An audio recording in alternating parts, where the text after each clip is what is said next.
Hello guys, dito pa rin tayo sa J-Kirks yan. Yan yung mga paninda natin yan. Mga langis, yan, panggilid, accessories. Yan. Ngayon guys, may nangyari sa motor ko. Yan, nakita nyo na, syempre pinakita ko na. Tuturuan ko kayo paano magkabit nito guys yan. Ang tawag dito guys, dual contact na tail light yan. Tail light at brake light yan magkasama na guys yan. Sa mga naka-valve type na motor natin guys, mga most of the motorcycle na nakikita nyo dyan sa kalsada guys, ganito ang ginagamit nila. S25 kung tawagin tong taillight na to guys yan. Bumbilya lang to, madalas stock ganito ang ginagamit. Ganito na may itsura nung LED, kung LED na red ang gagamitin nyo guys, diba? Red, saka ganitong stock na kulay lang ata ang pwede guys, na pwede nyo gamitin. Naman yung isa guys yan, na LED, kulay red to guys yan.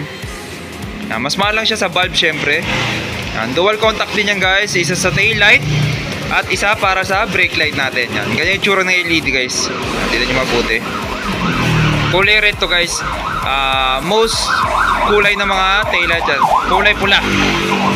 Yun guys, tuturuan ko kayo kung paano magkabit ng tail light valve sa MIUI 125. Yan. Sa MIUI 125 natin guys yan, madalas nakakabit kami yan. Napuputukan sila ng taillight valve nila. Pwedeng yung sa may brake light ang pumuputok yan. Dalawa kasi yan guys kung makikita nyo yan. Yan. Pagka naputol na yung parang wire nya sa gitna, ibig sabihin pumutok na yung isang part ng taillight or yung brake light natin yan. Magkasama kasi yan dito guys eh. Hindi naman pwedeng isa lang yung palitan nyo, laging sabay sila kahit pumutok na yung isa. Yan. Papalitan natin yung taillight valve natin guys. Turo ko sa inyo kung ano yung mga dapat yung baklasin. Tapos paano nyo malalaman pagka sira na yung taillight natin, kasi pwede kayong mahuli pag gagabi, hindi nakailaw yung taillight ninyo, tapos pag nag brake light kayo hindi siya lumalakas, pwede kayong mahuli guys. Kaya napaka-importante nitong bumbilya na to, bukod dun sa headlight natin guys, diba? Para visible tayo, yung mga nasa likod natin makikita tayo, lalo na pag sobrang dilim ng daan.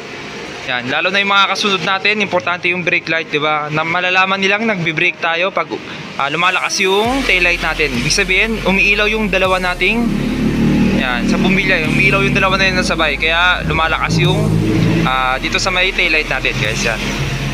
Ayan guys, ngayon umaandar yung motor natin, pakinggan nyo. Yan guys, umaandar yan, nakabukas din yung headlight natin, pero yung taillight natin hindi siya umiilaw. Yan, tapos ito-try ko siyang i-preno. Titingnan din natin kung iilaw yung ating brake lights valve, kung iilaw yun guys. Ipapreno ko siya. Papwesto ko lang tong camera natin para makita natin kung iilaw siya.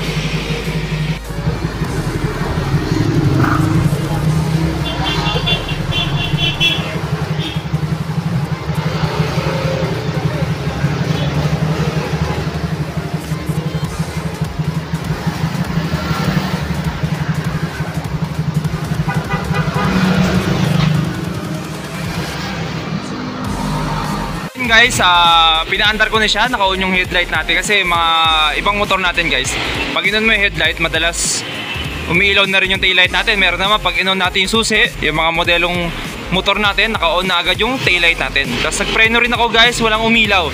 Sabihin, busted na talaga yung ating bumbilya yan, dalawa ang nasira.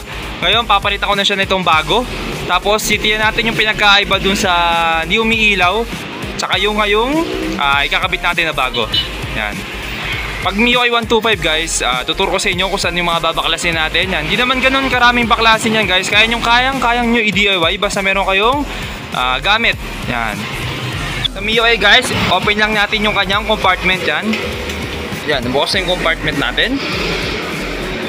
Tapos ito lang yung mga babaklasin natin tornilyo para hindi tayo mahirapan. Itong dalawang, yan, Phillips screw na tornilyo natin, plus kung tawagin namin yan, pagkabaklas yan guys, kaya naman dukutin yan dito guys, pero mas madali kung ilalaglag natin yung pinaka taillight natin guys. Meron yan dalawang tornilyo sa baba, tuturo ko sa inyo. Ayan guys, meron to isa dito, yan, meron din sa kabila, yan. Sa taillight nakakonek yan, bali pagkatanggal natin yung sa taas, tanggal natin yan, tapos natanggal natin yung baba, pwede natin galawin na itong taillight natin yan, para mas madali natin madukot yung bumbilya. Diba guys yan? Ngayon babaklasin ko na.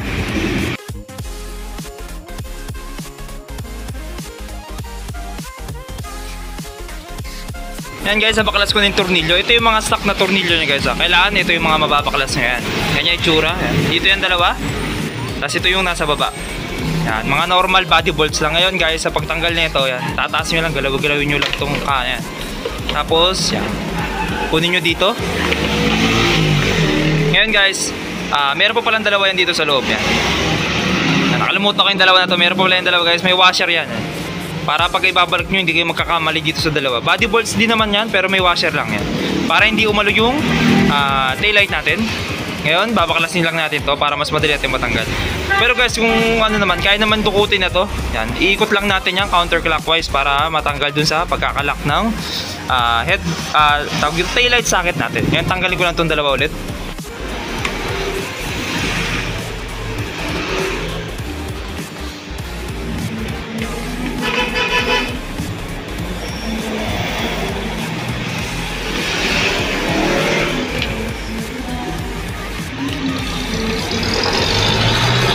Guys, yan. Ito yung taillight, nagagalaw-galaw na natin ngayon. Yan.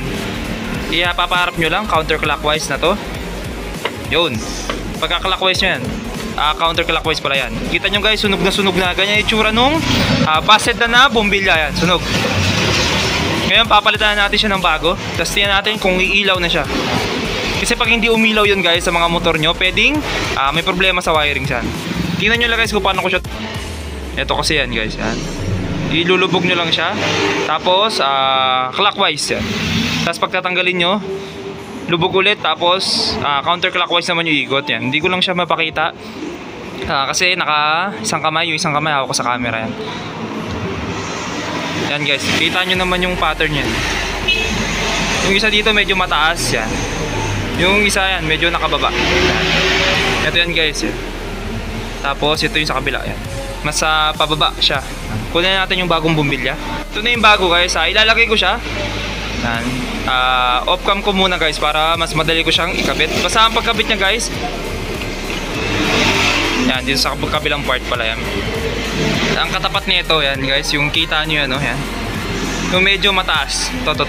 Yan. Tapos itong kabilang part na yan mababa. Ang katapat niyan ito guys. Yan, mahaba na yan. Yan. Ikakabit ko lang siya. Tapos sa testing niya, bago nyo pala ibalik ulit guys, iti-testing muna natin siya para hindi kayo magbabaklas ulit. Yan guys, ito yung bago. Kung magkakabit kayo guys, huwag nyo masyadong ididiin dito sa may bandang glass natin. Kasi fragile yan guys, mababasag, sayang naman yung bago nyong binili. Ngayon papaandarin ko na, tapos ipipreno kung iilaw siya. Okay yung camera guys, pero paandarin ko na yung motor. Yan, umilaw siya agad guys, yung sinusi ko. Tapos ngayon, ipipreno ko. Sa kabila pala guys. Ipipreno ko.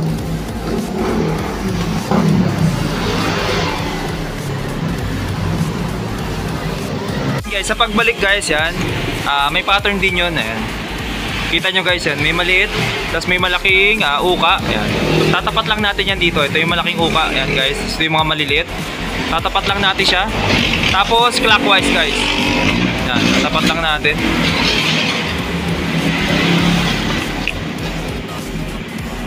Tapat lang natin siya guys.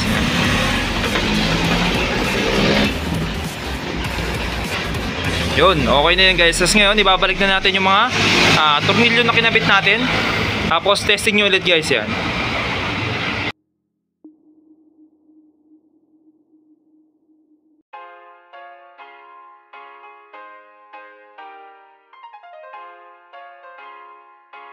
Yan guys, yan. Ganyan lang kadali magkabit ng taillight bulb natin guys.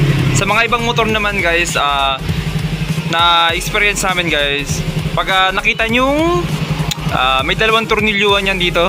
Ayan, may dalawang tornilyuan siya. Ibig sabihin nun guys, yung pinaka lens nitong ating taillight, doon siya tinatanggal. Tapos yung ating bumbilya, hindi nyo na kailangan tanggalin yung socket. Yung pinaka bumbilya na lang or bulb natin ang inilalagay yan. Pinapasok lang siya. Tapos pag ikakabit clockwise, pag tatanggalin diinan nyo lang. Tapos counterclockwise yan. Yung iba natatanggal itong buong lens. May tatanggalin na kayong mga tornilyo dito. Tapos pag natanggal na yun, huhugutin nyo na itong buong lens ng taillight natin. Yan, may mga ganung motor guys. Napakadali lang nun. Sana may natutunan kayo. Yan, maraming salamat sa panonood. Sana makabisita kayo dito sa JK Works. Tapos try nyo yung aming add swap clutch lining. Yan, mga available natin clutch lining. Meron tayo sa mga scooter. Yan, PM lang kayo. Madalas yan, syempre puro scooter yan guys. Yan. Yung mga clutch lining natin na yan.